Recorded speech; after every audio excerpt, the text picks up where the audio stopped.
Francisco Jr., a.k.a. Junjun. Ayoko na sa'yo.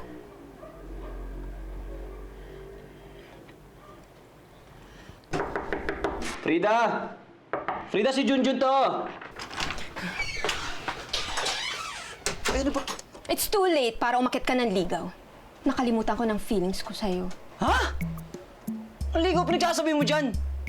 Pumunta ako rito para sabihin sa'yo na may idea na ako para makupirma natin kung ano yung hinala ko dyan kay Miss Venus. Ano hinala? Ano ka ba? Nasinasapian nga siya. Pwede ba, Junjun, tantanan mo ako? Can't you see? I'm busy. Busy ba pinagkakabalaan na itong bab...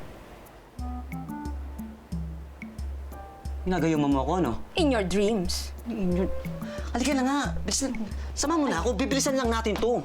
Ayaw. Ito, halika na. Yung hotdog Gusto mo mo. na ako makasama, no? Halika na. Gagawa mo. Pati itong picture ko, gwapo-gwapo ko. Sinusunog ng lokal ka. Ang kapal ng mukha Halika mo. na, let's Ang go. kapal mo talaga.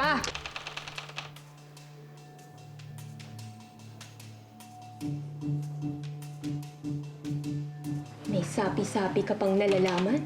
Gusto mo lang naman silipan si Miss Venus. Hindi. Bex man, hindi kita niloloko. Bonus na lang nakita natin si Miss Venus na nagbibihis.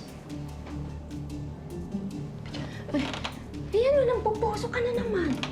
Dito lang tayo. Titingnan natin kung nakabihis.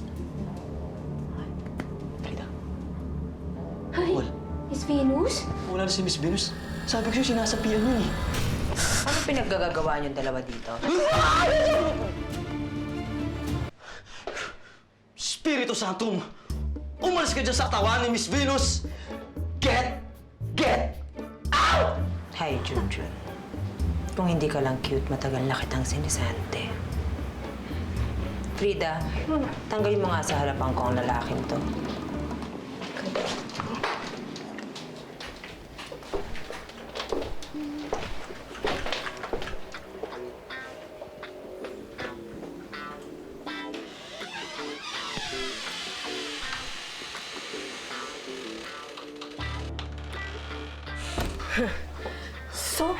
So much for your bright ideas. Ano ngayon tunay ang nalaman mo? Nalaman ko na hindi pala siya sinasapian. Dahil hindi siya tinabla ng holy water? Hindi. Dahil sabi niya cute pa ako eh. Cute ako. Ibig sabihin wala pa siya. Nasa tama siya katinuan. Aminin niya. Demonyo ka! Tigilan mo ako! Wala pa ako schedule para maligo. Ewan ko sa'yo, bahala ka sa buhay mo! Mapasok ka dyan sa hawak mo, uy!